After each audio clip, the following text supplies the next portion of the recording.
بسم الله الرحمن الرحيم والصلاة والسلام على أشرف المرسلين وعلى آله وصحبه أما بعد. Bonjour tout le monde. Je vous souhaite tous et toutes le bienvenue dans ce nouveau cours qui sont destinés prioritairement aux étudiants de première année master toxicologie et biochimie, donc, et qui vont servir pour l'initiation à la bioinformatique. Donc, sans plus tarder, on va à l'introduction. Donc, la bioinformatique, nouvellement incluse dans le système d'enseignement biologique, elle émerge dans les années 1980. Donc, ce qui veut dire que cette science, euh, bien entendu, nouvelle comparée aux sciences classiques telles que la génétique, la biologie moléculaire, la chimie, la pharmacie, etc., parce qu'elle a été fondée vraiment au début des années 1980, au début des années 80, c'est-à-dire. Donc, elle est conçue, c'est-à-dire la bioinformatique, où elle est conçue pour l'analyse et l'interprétation des informations biologiques qui sont contenues soit dans le génome, c'est-à-dire l'ensemble des séquences plutôt d'ADN qui contient une cellule vivante, soit dans le protéome, qui est également, veut dire l'ensemble des protéines contenues dans les cellules vivantes à un moment donné de leur vie cellulaire. C'est ce qu'on va voir plus tard.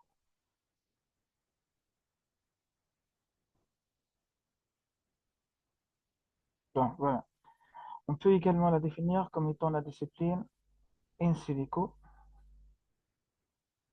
la discipline de l'analyse in silico. In silico veut dire via l'utilisation des ordinateurs, donc machines. Donc, c'est une discipline de l'analyse in silico de l'information biologique contenue dans des séquences nucléiques et protéiques. Ben, dans la bioinformatique, on s'intéresse principalement des séquences nucléiques et protéiques. Donc, comme des macromolécules, on a affaire à des séquences nucléiques et protéiques seulement. Donc, on ne va pas ni voir des séquences, plutôt des molécules d'origine lipidique, ni saccharidique. Ben, on peut considérer que la bioinformatique tire sa définition de deux concepts importants, donc de la biologie et de l'information. Car le suffixe informatique n'a rien à voir avec l'utilisation des ordinateurs pour la biologie. Ben, on pourrait dire le terme bioinformatique,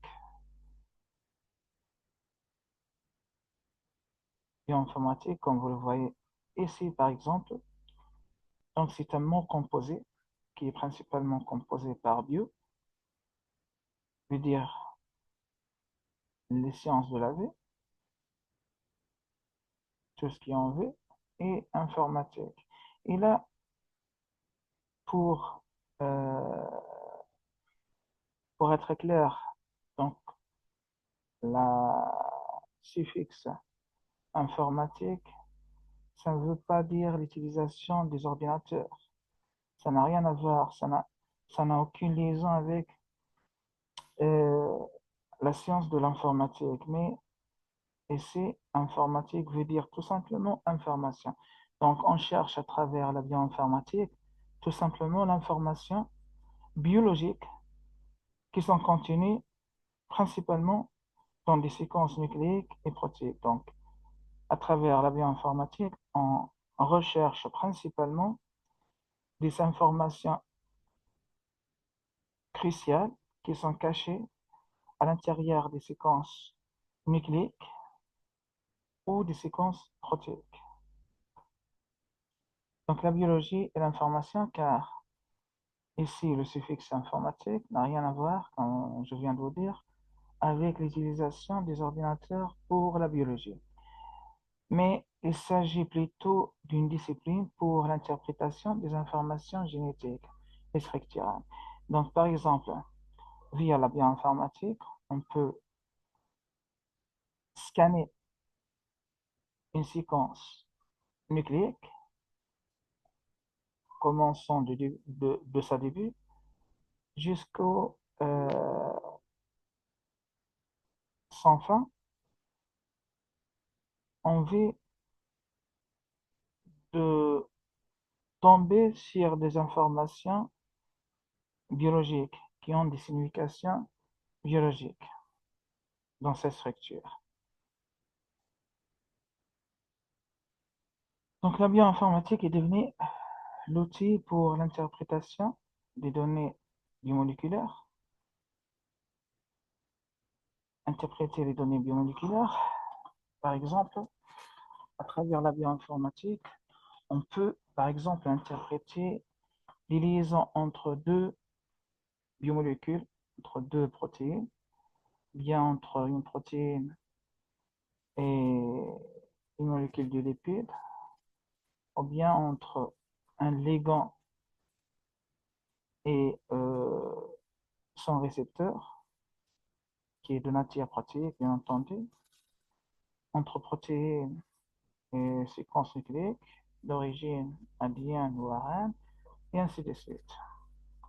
Donc là, on peut également interpréter toutes les interactions, par exemple, dans une réaction métabolique.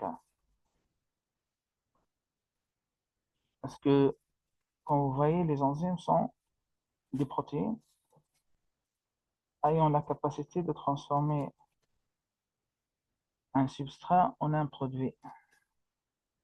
Après, bien entendu, une liaison euh, spécifique au substrat qu'on peut obtenir un produit final. Donc, on peut là interpréter à travers la bioinformatique, bien entendu, cette liaison qui ont lieu entre cette enzyme de nature protéique et le substrat.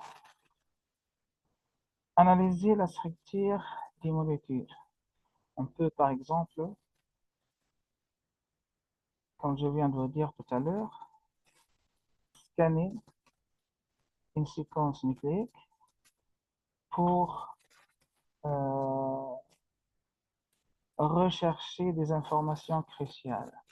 Par exemple, sur, euh, sur une séquence nucléique, si on cherche s'il y a un promoteur au sein de cette structure pour dire à la fin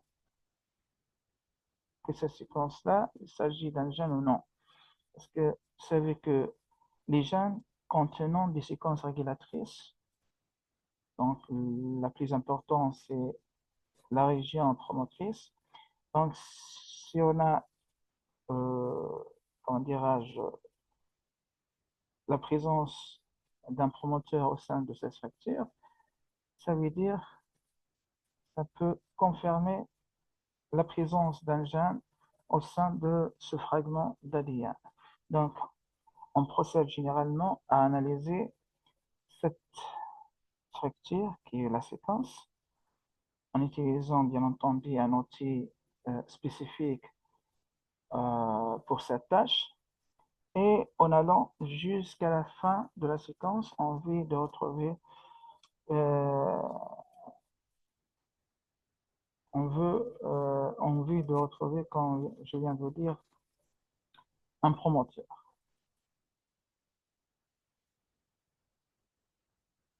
Confronter ces structures au reste des molécules existantes dans des bases de données biologiques. Ben, on peut, par exemple, si on a une structure telle qu'une séquence nucléique euh, qui n'a pas d'identité, on cherche tout simplement son identité à travers ou via sa comparaison avec une séquence, plutôt une base contenant des milliers de séquences nucléiques. Et là, on va à chaque fois comparer notre séquence nucléique d'origine inconnue ou d'une identité inconnue.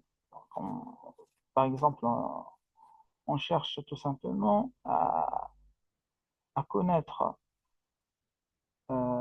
sur notre séquence si notre séquence, il s'agit d'un gène, par exemple, et si c'est un gène, notre séquence donc nucléique, il code pour quelle protéine? Parce que toutes les gènes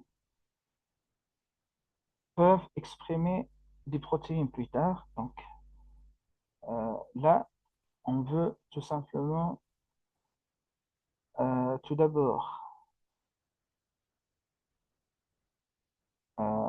connaître si notre séquence est un gène ou non, et par la suite, la fonction ou euh,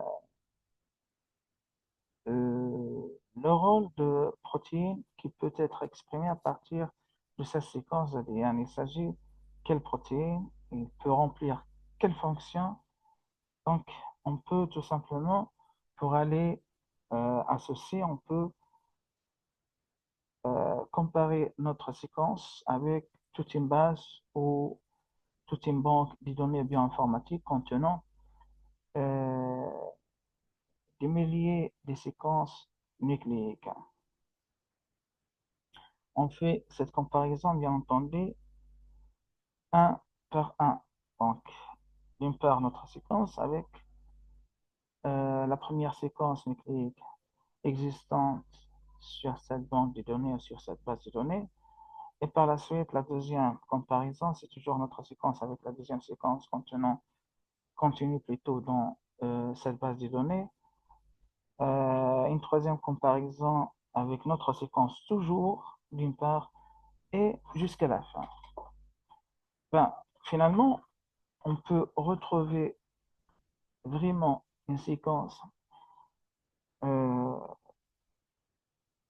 qui, en comparaison avec notre séquence, peut présenter un taux d'identité très important, parlant par exemple de 80% d'identité ou plus.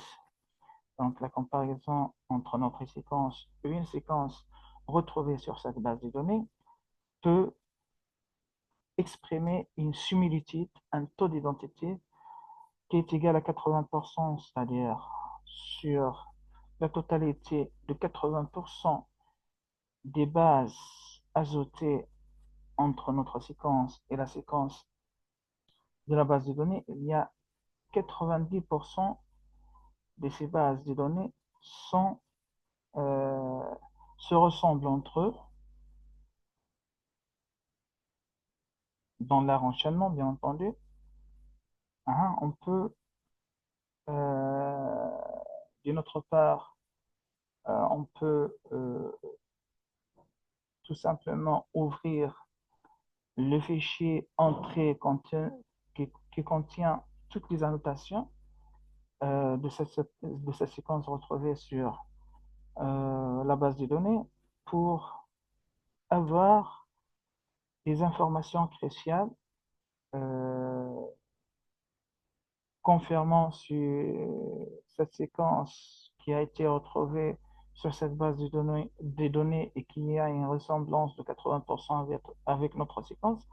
Donc, si c'est un gène ou non. Et si c'est un gène, on peut retrouver toutes les informations euh, importantes sur ce gène plutôt. Par exemple, il exprime pour quelle protéine, euh, l'organisme dont on a extrait ce fragment d'ADN, l'organisme vivant, c'est-à-dire l'espèce, et même la classification de cette espèce. Donc, classe, ordre, sous-ordre, famille, etc., jusqu'au genre et espèces. Et on peut retrouver, donc la plus importante, le nom de protéine qui peut être exprimé par euh, ce fragment de gène ou par ce gène tout simplement. Donc, et comme ça, nous avons identifié notre euh, séquence nucléique qui a été inconnue au départ. Donc, tout simplement, via son affrontation, via sa comparaison avec toutes les séquences nucléiques contenues dans un archive d'une base ou d'une banque de données. Donc, on peut, donc, il y a, comment dirais-je, euh, il y a des terminologies. Lorsqu'on parle de la bioinformatique, il y a des termes euh, qu'on utilise au sein de la bioinformatique. Par exemple, cette méthode-là, euh, donc la comparaison entre deux séquences ou plus, donc cette méthode ou ce procédure, on l'appelle alignement. Au lieu de dire comparaison, on dit plutôt alignement. Donc, j'ai aligné ma séquence nucléique avec d'autres séquences nucléiques qui sont retrouvées sur l'archive ou dans l'archive d'une base ou banque de données. On peut faire de la même chose avec les séquences protéiques. Donc, on peut retrouver des bases ou des banques de données qui sont dédiées aux protéines contenant des séquences protéiques. Donc, si nous avons par exemple un fragment, une séquence ou un fragment d'une séquence protéique, on peut tout simplement la comparer avec cette base ou banque de données protéiques pour finalement sortir avec des informations sur cette protéine inconnue. Donc, également, à travers la bioinformatique, on peut prédire le rôle et la fonction de ces structures. Ben, on peut également réutiliser l'exemple passé pour expliquer donc cette chose-là. Donc, on peut prédire le rôle et la fonction d'une structure. Par exemple, quand je viens de vous dire dans l'exemple précédent, donc, on peut, par exemple, si on a une séquence nucléique ou protéique inconnue, on peut l'aligner contre une base ou une banque de données, soit nucléique pour une séquence nucléique, soit protéique pour identifier une séquence protéique. Donc, et à travers cet alignement, cette comparaison entre notre séquence et la séquence, ou les séquences plutôt contenues dans l'archive de, de la base de données, soit informatique, soit nucléique, soit protéique, selon le cas. Donc, on peut en sortir avec des informations cruciales reflétant la fonction ou et le rôle de ces séquences d'origine nucléique ou protéique. Également, on peut prédire l'existence des résidus essentiels à la fonction. Donc, on peut faire pour ceci ce qu'on appelle, euh, par exemple, l'alignement multiple, tout en utilisant un outil qui est très reconnu dans ce domaine-là, qui s'appelle Crystal, Crystal W et maintenant Crystal Omega. Donc, on peut utiliser Crystal pour, par exemple, aligner plusieurs séquences protéiques de l'insuline, à titre d'exemple, que chacun d'entre elles, donc, on a, par exemple, fait collecter un ensemble de 100 ou 150 séquences protéiques de l'insuline, chacune à partir d'un organisme différent. Par exemple, l'insuline de l'homme, l'insuline de l'éléphant, l'insuline de la souris, l'insuline de rat, l'insuline du serpent, etc. Donc, on, on va par la suite aller sur cet outil qui est très important,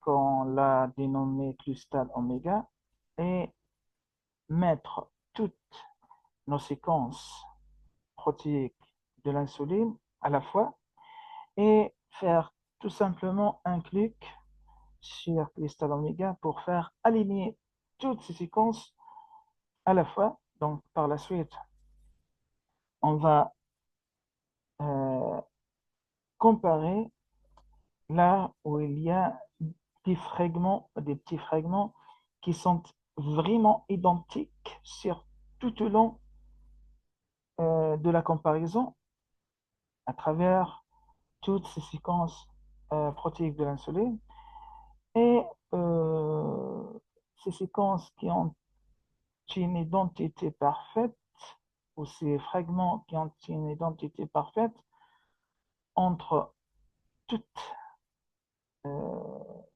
toutes ces structures, toutes ces séquences protéiques de l'insuline. Donc, on présume que ces fragments ont un rôle essentiel à jouer dans la séquence de l'insuline. C'est-à-dire ces fragments qui sont composés euh, dans la plupart des cas de quelques-uns de résidus d'acide aminé, s'ils sont touchés, si on peut avoir par exemple une mutation au sein de ce fragment, au sein de ce petit fragment, donc ça peut en quelque sorte endommager euh, la fonction de l'insuline plus tard. Donc, on présume que ce fragment contenant des résidus acides aminés essentiels à la fonction de l'insuline, dans notre cas. Donc, également, on peut prédire la fonction d'une protéine donc, d'après sa séquence ou sa structure. Ça ressemble un petit peu à cet exemple. Construire un modèle tridimensionnel de protéines qui est vraisemblablement important pour décrire la fonction de la protéine, parce que au niveau des protéines, c'est lorsqu'on atteint la structure tridimensionnelle qu'on parle de la fonction de cette protéine. Ben, la structure primaire, ça reflète plusieurs choses, mais euh, ça ne peut pas, elle ne peut pas décrire la fonction de la protéine. Donc, il faut aller à des structures beaucoup plus développées, donc allant vers la structure secondaire, tertiaire et quaternaire, qui est la structure tridimensionnelle, donc qui est la structure fonctionnelle. Donc, en se basant sur des outils bioinformatiques, on peut obtenir des modèles tridimensionnels fonctionnels de la protéine. Ben on peut mettre sur ces outils bioinformatiques, ces logiciels euh, qui sont dédiés à au développement des structures primaires pour aller à des structures tridimensionnelles de la protéine. Donc c'est important ça, parce qu'on peut utiliser cette structure tridimensionnelle plus tard dans d'autres logiciels, dans d'autres outils, afin de, par exemple, simuler un euh, qui, qui ont lieu dans le corps, par exemple, des êtres vivants.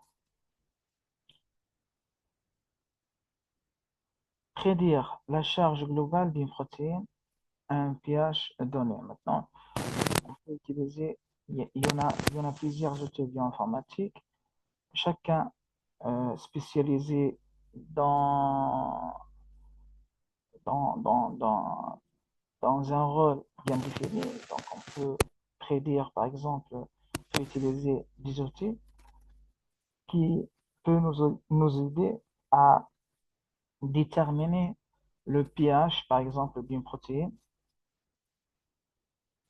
hein, parce que il est vraiment très difficile de calculer un pH d'une séquence protéique sans, en- sans faire des erreurs à la fin. Donc, comme vous savez, le calcul de pH est une protéine, donc c'est une tâche très importante, notamment lorsqu'on veut, par exemple, faire la séparation de cette protéine. Donc, le pH ou l'information de pH ou de pHI de la protéine nous aide vraiment beaucoup pour séparer la protéine dans des procédures et techniques de séparation récentes. Donc la bioinformatique maintenant elle s'intéresse aux données du génome. Donc nous avons déjà vu euh, ce terme-là dans l'introduction.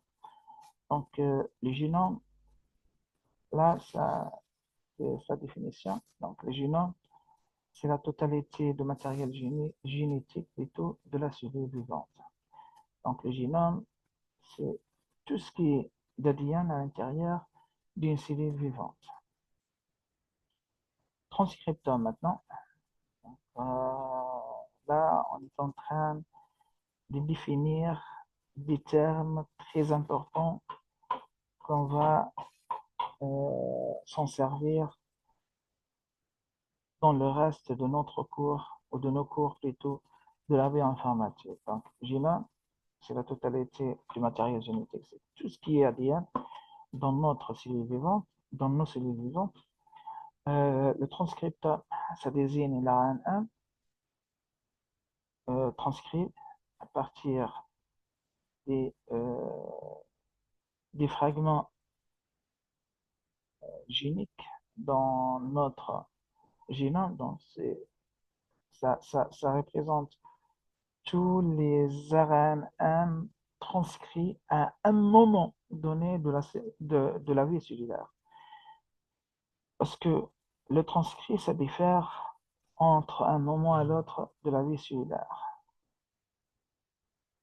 Ça peut être influé par exemple, l'environnement, le métabolisme, etc. Donc maintenant, le protéa,